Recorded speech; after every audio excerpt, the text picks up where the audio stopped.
Dans cette vidéo, on va essayer de voir le moment d'une force par rapport à un axe.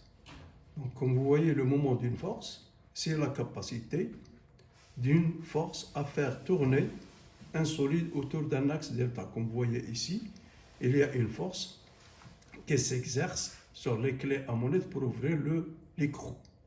Donc, à une distance D. Mais pour calculer le moment d'une force, qui est le moment d'une force par rapport à un axe delta, est égal à la force fois la distance. Mais il faut que la force soit perpendiculaire à l'axe. Il faut qu'elle soit perpendiculaire à la droite, à la force. Et pour cela, si la force est perpendiculaire, comme vous voyez ici, la force est perpendiculaire, donc il faut multiplier la norme de la force multipliée par la distance qui sépare la force, la ligne d'action de la force à l'axe. Mais dans ce cas, parce que le moment d'une force, elle est toujours constante. Donc si la force augmente, la distance diminue. Et si la distance augmente, la force diminue.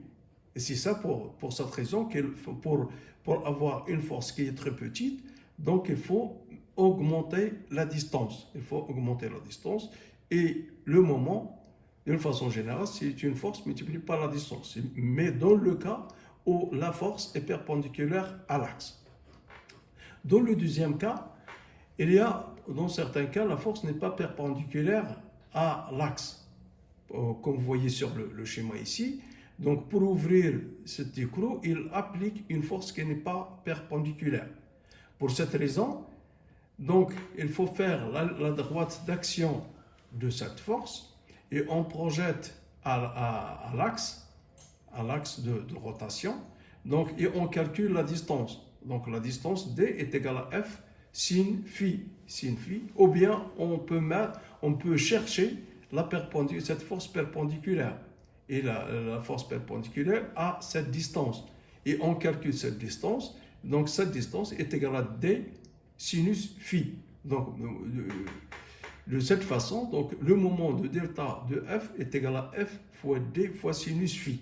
Donc deux cas, soit que la force est perpendiculaire, donc on met F fois D. Si la force n'est pas perpendiculaire, soit vous faites la projection de la force qui est perpendiculaire, c'est-à-dire ou bien la droite d'action, et on calcule la distance.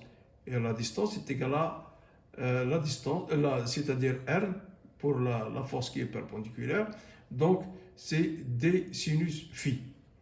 Donc c'est ça d'une façon pour calculer le moment. Donc revenons maintenant au moment du couple.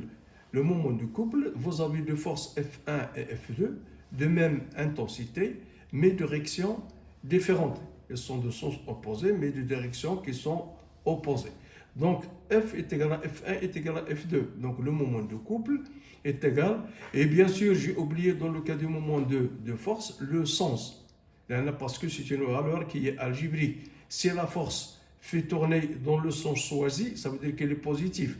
Si elle tourne dans le sens négatif, ça veut dire qu'elle est négative. La même chose pour le moment de couple. Le moment de couple est égal à plus ou moins F fois D. F est égal à F1 est égal à F2. Donc c'est la distance qui sépare les deux forces multipliée par la distance qui sépare les deux forces et multipliée par la force F. Et sachant que F est égal à F1 est égal à F2. Donc passons maintenant au moment de tension. Vous avez ici un couple de forces. Si on supprime ce couple de forces, parce que par exemple dans le cas où on a un fil métallique, ça veut dire qu'elle se tord. Elle se tord, mais lorsqu'on supprime les forces F1 et F2, lorsqu'on élimine les moments de couple, ça veut dire que le fil a tendance à créer un couple. Alors ce couple est appelé torsion. C'est la torsion, c'est-à-dire c'est une force de rappel de fil lorsqu'on supprime les forces et la ressemblance d'un couple. Alors ce moment de couple il est égal à moins C, est égal à une constante multipliée par θ, l'angle de torsion, avec θ en radian et C en newton-mètre radian moins 1 est égal à moins, ça veut dire parce qu'elle fait tourner dans le sens Le moins, ça veut dire qu'il tourne dans le sens de opposé au couple. Et il est exprimé en newton mètre. Donc, mais la dernière, c'est le théorème des moments.